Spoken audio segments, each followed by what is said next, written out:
do appreciate the effort. Thank you. So everything you see is over 100 years old. For that reason, we ask you please not to touch anything, but feel free to take as many photographs or to film as many as you want. Yeah? Thank you. So this is not only a gorgeous 200-year-old Victorian house. This is the 221B Baker Street, where Sherlock Holmes and Dr. Watson used to live together with Mrs. Hudson between the years of 1881 and 1904. And this room I was standing at, this is the heart of the 221B. This is the study room, where Sherlock Holmes, always sitting in that chair over there, and Dr. Watson, always sitting in this one, would have received their clients, discussed the cases, and of course just enjoy the leisures of their spare time by, for example, having some drinks there in the bar where we can see some gin, some scotch and some port wine.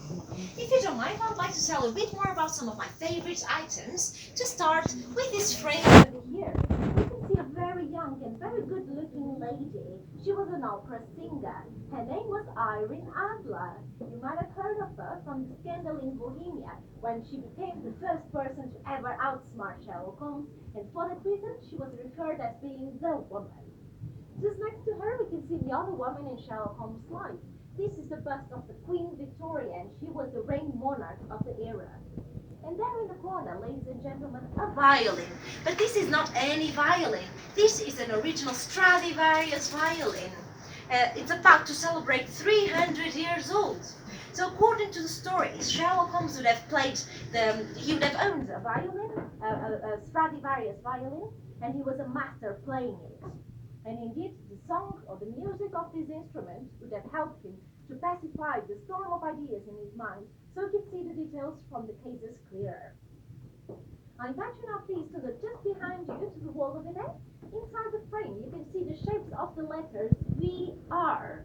So VR stands for Victoria Regina. It's Latin for Queen Victoria, as well with a bust, Sherlock Holmes showing how patriotic he was.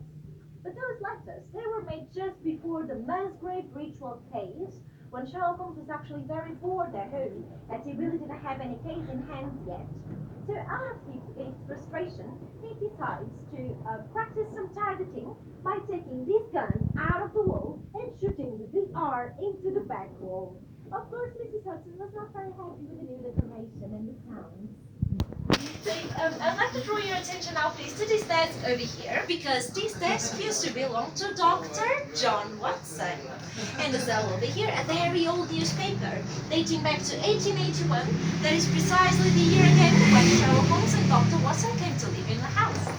I'll now proceed my speech just in the other room to your left, so if you don't mind please to go Sherlock Holmes' bedroom, where the hero will finally have his rest. If you don't mind to come all the way inside so we can all fit inside. Thank you very much. So as well as I did to the study room, if you don't mind, I'll tell a bit more about some of my favorite items for this room. To start with this hat over here inside the case, if everyone can see. So this type of hat, this model of hat, we call a deer stalker here in England. And of course, always when we think of Sherlock Holmes, we imagine someone holding the pipe and wearing the cape and the deer stalker. That one in specific used to belong to one of the first and most famous actors to play Sherlock Holmes. His name was William G. Lane. And just behind this gentleman over here, over the dresser, we can see a makeup case. And you might be wondering, sorry sir, you might be wondering, why a makeup case in a man's bedroom? That doesn't make any sense. Well, Sherlock Holmes wasn't any man, and certainly he wasn't trying to hide his wrinkles. He was the master of disguise after all. And indeed, in order to disguise himself, he would have worn makeup in his face so he could infiltrate the criminal circuits of London. And speaking of criminals, all these portraits you see in the wall, ladies and gentlemen, they're all real live Victorian murderers, Victorian criminals from this period. So if you don't mind, I'd like to tell you a bit more about a few of them. For example, this gentleman over here with the tall hat. His name was Dr. Neil Crim. He was also known as the Lambeth Poisoner, being Lambeth a location here in London, yeah?